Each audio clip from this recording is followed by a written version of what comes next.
Bonjour et bienvenue sur ma chaîne pour ce deuxième point lecture. Aujourd'hui je vais vous présenter un certain nombre de romans et quelques petites séries d'Ors. Je vais également vous parler de mon premier service presse à la fin de la vidéo. Je l'ai demandé sur NetGalley et j'ai été assez surprise de le recevoir puisque j'ai quand même assez peu d'abonnés sur cette chaîne. Mais on en a accepté deux en réalité, donc j'ai Paradis et Damnation que je vais vous présenter à la fin de cette vidéo. Et il y a également Adriel que je suis en train de lire sur ma liseuse. Pour commencer ce point lecture, je vais vous parler d'une série d'Ors que j'aurais dû vous présenter déjà dans ma première vidéo sur les séries d'Ors. Ça n'aurait pas fait un compte rond puisque je vous en avais présenté 10. C'est une série que j'ai adorée et que j'ai oubliée parce que j'essayais de retrouver un petit peu toutes les séries que j'avais lues sur d'Ors depuis le début de la sortie de l'appli en fait. Et malheureusement je n'ai pas pensé à cette série parce que c'était trop ancien, ça faisait trop longtemps que je l'avais lue. En fait elle a 2 saisons. Je n'ai pas lu la deuxième saison et je pense que je vais relire la première tellement j'avais aimé ça et lire la deuxième pour vraiment finir l'histoire. Il s'agit de Dernier jour de A.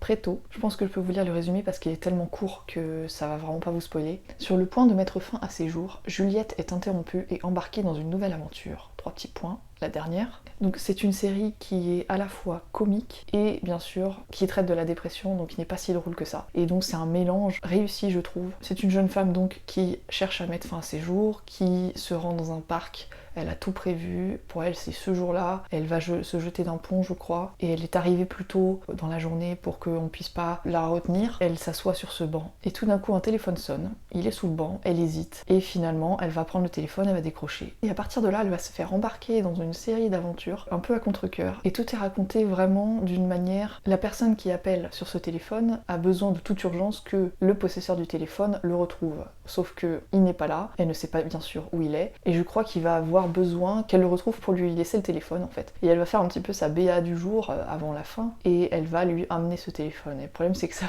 va être beaucoup plus compliqué que ça finalement. Ce que j'ai trouvé assez amusant dès le départ, c'est que à chaque fois qu'elle se retrouve dans une nouvelle situation, elle regarde un petit peu partout de quelle manière elle pourrait mettre fin à ses jours. Ça fait un peu bizarre, c'est un peu glauque, mais c'est dit d'une manière assez humoristique. Elle va rencontrer un animal exotique et va se dire « Est-ce que ça mange les humains ça ? Ah non, dommage !»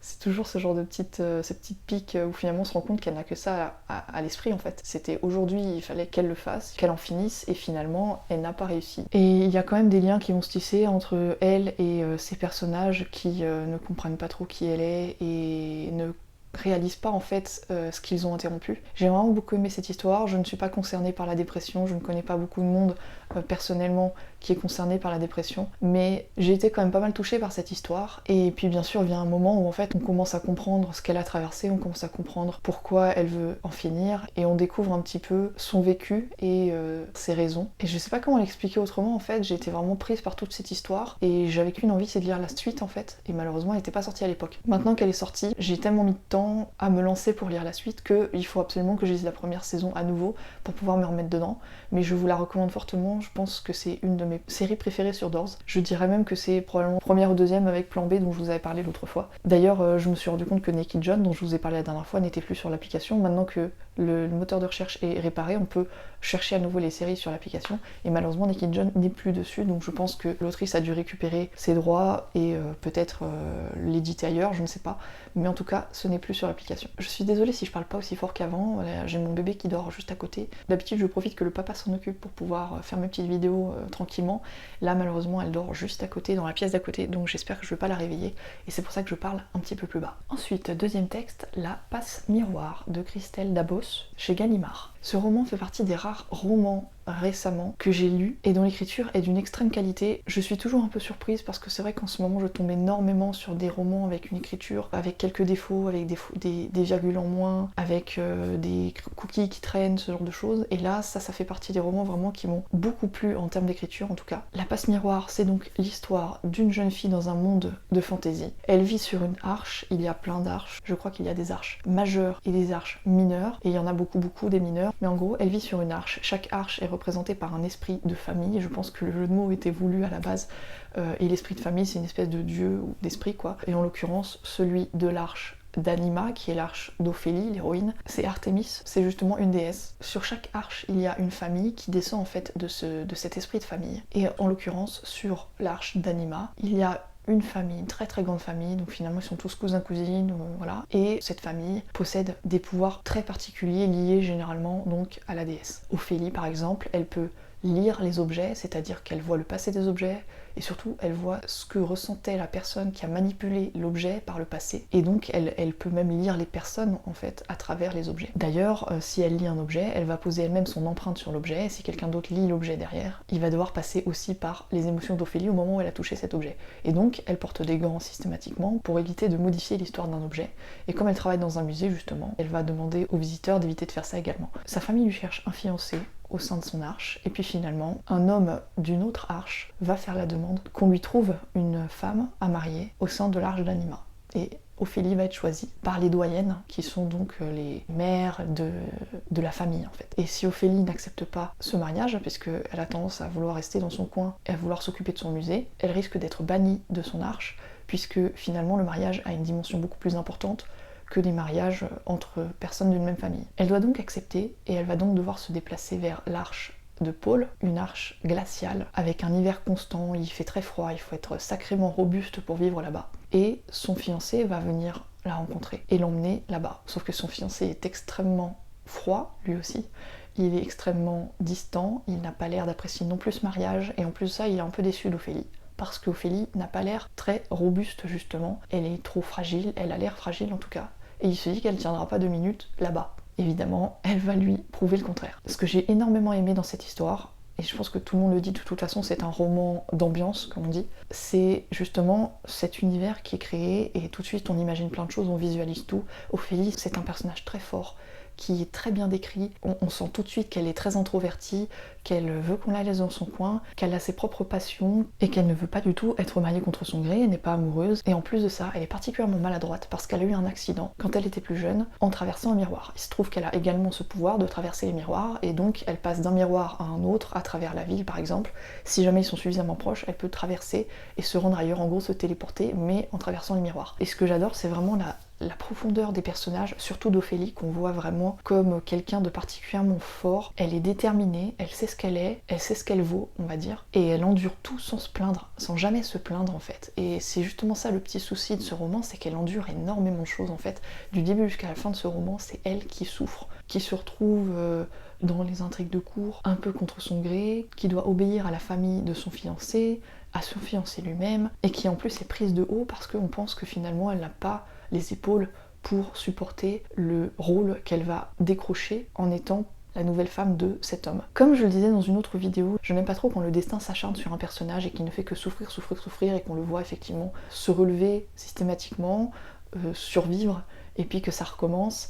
J'ai du mal avec ça. J'aime bien quand il y a des petits moments de pause, des petits moments où on souffle, et des moments où il y a un peu de bonheur, un peu de plaisir, une romance ou un truc comme ça. Et là, même la romance, elle est inexistante dans le premier tome. Je n'ai pas encore lu la suite parce que je voulais faire une petite pause et passer d'un roman à un autre. Donc je lirai le tome 2 dès que j'ai un moment, dès que j'ai terminé Adriel, je pense que je vais passer au tome 2. Mais pour l'instant, il n'y a pas de romance, il y a une espèce de léger début de sentiment à un moment donné, mais c'est très compliqué. Et la façon dont c'est écrit ne permet pas de voir cette romance se développer en tout cas. Il faut le lire pour comprendre de toute façon. En tout cas, j'ai beaucoup aimé cet univers, j'ai beaucoup aimé la plume, j'adore l'écriture, le côté poétique, les moments où tout d'un coup elle décrit des rêves. Elle nous dit pas maintenant voilà Ophélie qui rêve, alors voilà ce qui se passe dans son rêve. Non, c'est pas ça, c'est vraiment, on passe de la réalité au rêve d'une manière extrêmement fluide comme ça, et en fait on voit vraiment des choses tout à fait concrètes. Elle s'endort, et en fait tout d'un coup on lit quelque chose, on se demande ce que c'est, et en fait on est en train de rêver en même temps que le personnage. Moi j'ai trouvé ça vraiment joli et vraiment bien fait. Donc 10 sur 10 pour l'écriture à mon avis. Je veux pas commencer à noter, mais je veux dire j'ai adoré l'écriture de La Passe Miroir, mais au niveau du scénario je me suis beaucoup ennuyée. J'ai lu pour l'écriture. Il y a d'autres romans que j'ai lus justement parce que j'aimais beaucoup l'histoire et j'ai lu malgré l'écriture. Là c'est tout l'inverse, j'ai lu pour l'écriture et je me suis légèrement ennuyée. Je soupçonne qu'il va se passer beaucoup plus de choses dans les tomes suivants, je l'espère. Si jamais vous l'avez lu et que vous pouvez me confirmer ça, ça m'intéresse beaucoup. Parce que si c'est aussi lent sur tous les romans, tous les tomes de cette série, j'avoue que je vais avoir du mal à me lancer dans la suite. J'ai vraiment besoin qu'il se passe quelque chose et j'aimerais bien aussi qu'une romance se développe vraiment, parce que dans le premier tome ce n'est pas du tout ça. Ensuite je vais vous parler de Alpha, de Alexei Evna et Lucie Maréchal. Il s'agit d'une série d'ores, encore une fois. J'en ai lu quelques-unes entre les différents romans que j'ai lus, histoire de pouvoir alterner un petit peu, de souffler, etc. Je vais vous lire le résumé, ce sera plus simple pour moi, surtout que ce sont des résumés d'ores, donc ils sont assez courts généralement. Vétérinaire sans histoire, Talia est une jeune femme solitaire, aux relations familiales compliquées, qui préfère de loin la compagnie des animaux à celle des humains.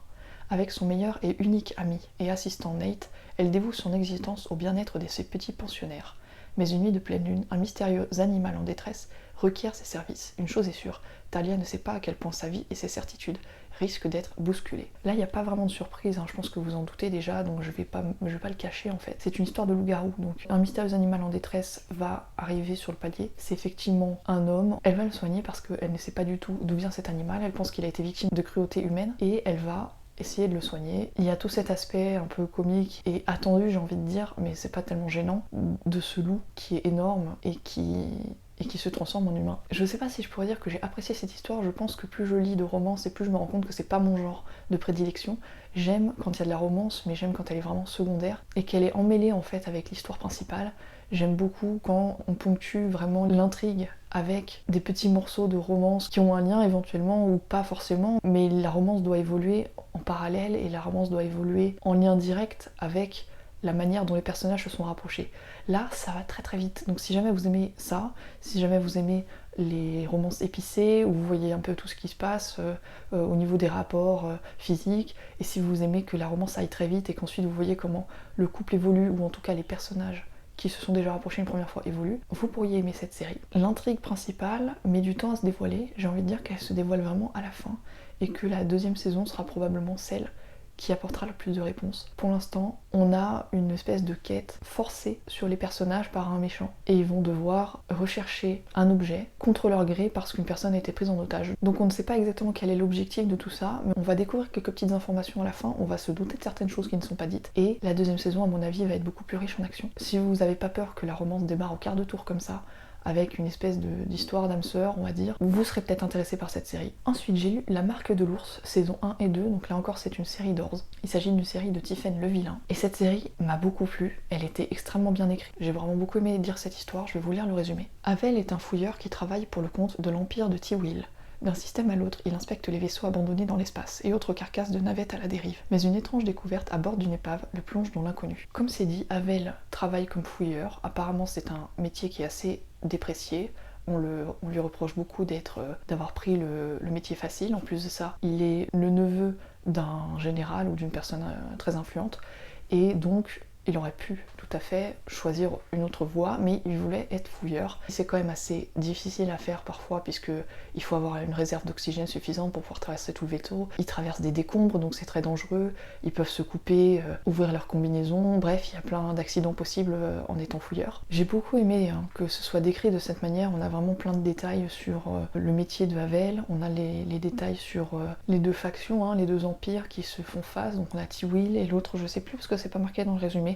Et c'est des noms un peu compliqués avec des Y et tout ça. Ce que j'ai bien aimé donc, c'est ce mélange entre la technologie et la magie, parce que donc Havel va découvrir quelque chose qui tient plus de la magie que de la technologie dans ce vaisseau, sachant que les ordres qui ont été donnés ne sont pas du tout les ordres habituels. D'habitude il faut rechercher les survivants, ensuite il faut fouiller bien sûr, et puis il y a tout un tas d'étapes dans le processus. Là c'est vraiment on cherche pas les survivants, dépêchez-vous. On sent que ce vaisseau, qui n'a pas l'air d'appartenir à un empire ou à l'autre, avec des cadavres habillés à l'intérieur d'une manière très particulière, c'est pas juste le vaisseau d'un ennemi. Et donc voilà, c'est une histoire de technologie et de magie, un mélange de légende et de space opéra. Et en dehors du fait que Havel finalement se lance un petit peu trop vite, je trouve, dans une espèce de quête pour sauver l'univers, parce que c'est un petit peu ça. C'est vraiment la seule chose que je reproche à cette histoire finalement, c'est que le personnage à un moment donné se retrouve face à un choix, et il doit dire adieu à une partie de sa vie et à une partie de sa famille aussi pour un objectif plus grand que lui, plus grand que tous quoi. Et il le fait sur un coup de tête et je trouvais ça juste un tout petit peu difficile à croire. Mais en dehors de ça, en dehors de ce tout petit moment auquel j'étais pas prête, où Havel n'avait pas l'air si préparé que ça, et il choisit très très vite de fuir son propre empire, et on n'a pas vraiment les raisons. En fait, peut-être qu'il a déjà les raisons lui dans sa tête, mais nous on ne le sait pas, on n'est pas assez bien préparé. Ensuite, il y a juste, moi en tant que correctrice, je peux pas m'empêcher de remarquer quelques petites répétitions, donc j'ai juste remarqué que Beaucoup de personnages pincent les lèvres. Il y a au moins un personnage qui pince les lèvres à chaque épisode. En dehors de ça, l'écriture est très belle, hein, donc j'ai rien à redire. Mais bon, ça c'est moi qui suis un petit peu maniaque là-dessus. Dans La Passe Miroir par exemple, j'ai remarqué que les cheveux d'Ophélie crachent beaucoup de boucles sur ses joues et son front. Enfin, il y a ce genre d'expressions très particulières qu'un auteur invente parfois, qui sont inhabituelles, on va dire. S'il le dit une fois, après, à la deuxième fois, à la troisième fois, on va s'en rendre compte. Faut essayer de doser ce genre de choses. Là, pincer les lèvres, c'est plus une expression qui est trop utilisée, qui du coup paraît anodine comme ça, mais qui était un petit peu trop présente dans cette série, quoi. J'ai également lu la saison 2, hein, donc j'ai lu jusqu'à la fin. Je trouve que c'était un peu ouvert comme fin, mais c'était pas gênant. J'ai bien aimé. La série est terminée, je pense. Il y a moyen sûrement d'en faire une suite, hein. Ensuite, je vais vous parler du Souffle de Midas de Alison Germain aux éditions du Chat Noir. J'ai reçu ce roman dans un lot offert quand on achète une liseuse Vivilio. Je ne sais pas si c'est toujours d'actualité, mais quand je l'ai acheté, il y avait ce lot. Et je me suis demandé en le lisant si je n'avais pas obtenu une espèce de version non corrigée. C'est pas forcément gentil à dire, mais j'ai eu l'impression que vraiment il y avait beaucoup de soucis de virgule, des coquilles, mais surtout des virgules. Vraiment un énorme problème de virgule. Au début ça ne se voit pas parce que comme d'habitude, souvent je le dis, les débuts de romans c'est beaucoup plus propre que ce qui vient après. Puis à un moment donné ça s'enchaîne, ça ne s'arrête plus. Et effectivement il y avait d'énormes problèmes de virgule. Je suis surprise surtout parce qu'en fait j'ai été sur Livre Addict et je crois sur d'autres sites et j'ai regardé les avis sur le Souffle de Midas. Et je n'ai vu que des coups de cœur. Donc écoutez, si vous êtes du genre à aimer ce genre d'histoire, je vais vous expliquer ce que ça raconte. C'est l'histoire d'une jeune fille qui s'appelle Louise qui travaille dans une boutique de bijoux, de gemmes. Et donc il y a des clients assez extravagants finalement parce qu'ils vendent des pierres en fait qui sont considérées par certains clients comme étant des talismans protecteurs, ce genre de choses. Et donc ils ont toujours des clients un petit peu extravagants. Et puis un jour où l'héroïne doit remplacer une fille qui a eu un accident et où elle vient pour travailler un jour où elle aurait pas dû, il y a cette cliente qui la voit, qui écarquille les yeux et qui veut absolument lui offrir une agate qui est en fait une pierre qui protège. Donc c'est un petit peu flippant puisque elle lui offre, elle lui achète, elle lui dit non, prends-la, je t'assure, et porte-la surtout, hein. Et je crois que c'est une bague, donc du coup elle lui enfile au doigt et elle lui dit tu la gardes bien sur toi, ça protège, hein, c'est juste comme ça, bien sûr, c'est juste comme ça. Et évidemment, le soir même, quand elle rentre chez elle, elle descend une rue en fait dans l'obscurité et elle entend un hurlement, elle se retourne et elle voit un homme au loin. Elle flippe, elle court, elle trébuche, elle tombe, elle se fait mal, elle appelle la police. C'est là que j'ai trouvé ça un petit peu bizarre, elle appelle la police, d'accord, elle a juste vu un mec, elle a entendu un cri. J'ai oublié de dire qu'on est en Cornouailles, hein, donc c'est pas la France. Mais l'autrice est française. Elle a en fait parlé d'un certain nombre de lieux qu'elle avait elle-même vus en voyage, donc elle connaît un petit peu. Et d'ailleurs la boutique chez Crystals où travaille l'héroïne, c'est une boutique qui existe vraiment. Louise appelle la police, et l'appel n'aboutit pas, je sais plus si c'est parce qu'elle a pas de batterie ou si c'est que tout simplement elle a rien à dire, hein, il y a juste eu un cri, un truc, bon, voilà. Elle entend un cri, elle se rend dans le parc, et là elle trouve une femme qui s'est fait poignarder et qui n'a plus de main, enfin qui a une main en moins. Et cette femme est en train de mourir et elle la grippe. Elle lui demande de l'aide et elle l'embrasse. Et en fait, à travers la bouche, elle lui transmet quelque chose. Et nous, on le comprend parce qu'on a vu le prologue qui est juste avant, où on voyait bien cette femme qui s'était fait blesser et qui voulait transmettre quelque chose. Et donc, on comprend qu'elle transmet ce quelque chose à travers la bouche, puisqu'évidemment, l'héroïne se sent toute bizarre. Et puis, c'est blackout.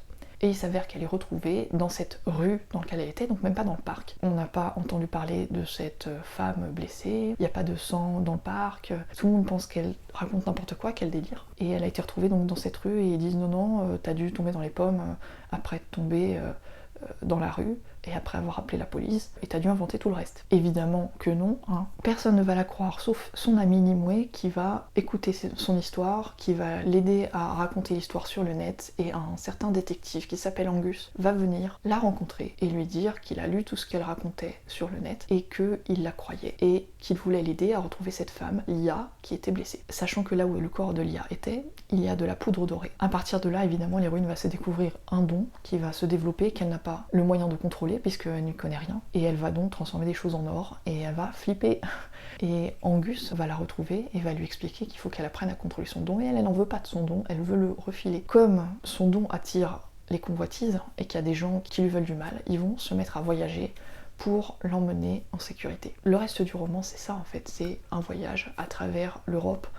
Ils partent de l'Angleterre et puis ils vont en France et ensuite ils vont en Allemagne, ils vont en Grèce, et le but est de rejoindre cette ville, Estiapolis, qui serait un havre protecteur pour cette femme qui possède ce don de transformer les choses en or. J'avoue que ce premier tome ne m'a pas tant plu que ça, déjà parce que au niveau de l'écriture, j'avais vraiment du mal avec ces problèmes de virgule qui étaient extrêmement nombreux. Mais en plus de ça, j'ai trouvé qu'il manquait énormément d'action, j'ai trouvé que la romance était un peu cliché et elle m'a pas beaucoup satisfaite, hein, même comme intrigue secondaire. Et j'ai trouvé qu'il manquait pas mal d'action, c'était un tome extrêmement introductif, c'est-à-dire que on a très peu d'informations. Le peu d'informations qu'on a, c'est plus des questionnements qu'on nous apporte et aucune réponse. Et on nous introduit quelques petits personnages par-ci par-là, un méchant. Mais j'ai trouvé que tout allait trop vite en fait. Tout allait beaucoup trop vite. À la fin en tout cas, parce qu'au début c'est très lent. Et puis tout d'un coup tout s'accélère et là ça va trop vite. J'ai pas trouvé que c'était si travaillé que ça. Peut-être que le tome 2 sera mieux. Je ne sais pas si je vais le lire, je pense pas que je vais le lire parce que je n'ai vraiment pas apprécié les problèmes de virgule et les coquilles dans le texte. Et je pensais au début que c'était un problème de traduction parce que je me suis dit l'autrice est peut-être pas française et j'ai regardé en fait l'autrice est française donc en fait je lisais exactement ce qu'elle avait écrit. Bref, vous l'aurez compris, je n'ai pas vraiment apprécié ce roman. Pour ceux qui aiment la romance pure, encore une fois, je pense que ça peut convenir parce que je suppose qu'en romance on est moins exigeant sur l'action et sur la complexité d'une intrigue secondaire on va dire, mais je peux me tromper, hein, je comprendrai tout à fait si vous me dites que vous adorez la romance contemporaine par exemple, mais qu'il vous faut absolument quelque chose de consistant autour. Ici de toute façon la romance n'est même pas conclue et le roman se termine sur une fin extrêmement ouverte. Donc sans le tome 2, vous allez rester sur votre fin et vous allez avoir aucune réponse en fait, c'est vraiment comme si vous aviez un début de roman et vous allez voyager un petit peu par contre. Donc si ça vous aimez, elle a été en Grèce, de ce que j'ai compris, elle a été en Allemagne, en Grèce, donc en fait tous les lieux qu'elle décrit, c'est des lieux qu'elle a vus. Donc à la limite, si vous lisez vraiment plus pour le contemplatif, pour le fait de voir des descriptions, de voir ce que ressent le personnage, etc., dans ce cas, pourquoi pas. Mais en dehors de ça, l'action manque vraiment cruellement. Et enfin, je vais vous parler de mon service presse, Paradis et Damnation. C'est un roman que j'ai demandé sur NetGalley et qui m'a été accepté dans la journée. J'ai été très surprise. Je m'attendais honnêtement, j'en ai demandé 4, mais le premier que j'ai demandé, c'était une maison d'édition qui demandait 1000 abonnés, etc. Je me suis rendu compte après coup. Et les 3 autres, j'en ai 2 qui ont été acceptés et un qui n'a pas été accepté. Et j'ai du coup sauté sur les lectures de ces romans puisque je n'avais rien de prévu à moins d'emprunter en médiathèque ou de continuer à lire sur Doors. Je vais donc vous parler de Paradis et Damnation de Wendy Thévin et c'est aux éditions BMR, donc merci à BMR pour ce service presse. C'est l'histoire de Malia qui vit dans la misère. Et là, ça commence vraiment direct, hein.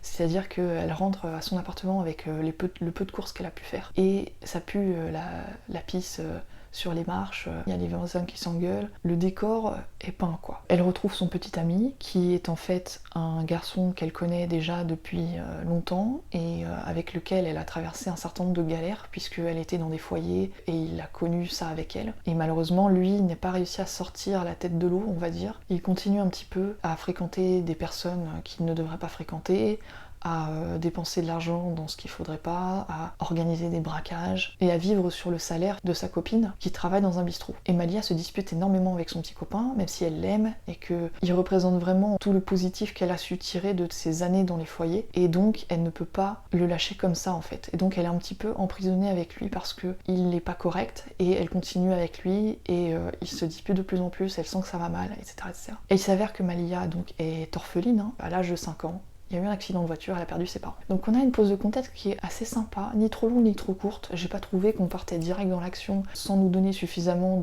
de contexte pour apprécier les réactions du personnage en fait. Donc on voit vraiment comment elle vit les choses. Et puis évidemment, elle décède. C'est-à-dire qu'un énième braquage de son petit copain qui ne lui laisse aucune autre solution que de braquer un centre commercial va mal se terminer. Et elle va se retrouver au purgatoire. Et là, elle va commencer à rencontrer des anges, dont celui qui veillait sur elle. Et en dehors de celui qui veillait sur elle, parce que c'est pas celui qui veillait sur elle qui va vous intéresser le plus dans cette histoire, il y en a un autre qui s'appelle Ezra, et qui est particulièrement distant, particulièrement froid, qui ne ressent rien depuis très très longtemps, et c'est normal puisque les anges ne sont pas censés ressentir quoi que ce soit à cet endroit, entre le paradis et les enfers en fait, puisque les paradis et les enfers, c'est les endroits où les émotions sont décuplées, et puis entre les deux, on a l'Académie des anges, où les anges sont formés pour être des anges gardiens, des combattants, pour protéger le paradis des monstres des enfers, et ainsi de suite. Et on a donc des anges qui ne sont pas capables de ressentir quoi que ce soit, il n'y a pas d'émotion, ni positive ni négative. Et quand Malia va arriver et qu'ils vont se regarder pour la première fois,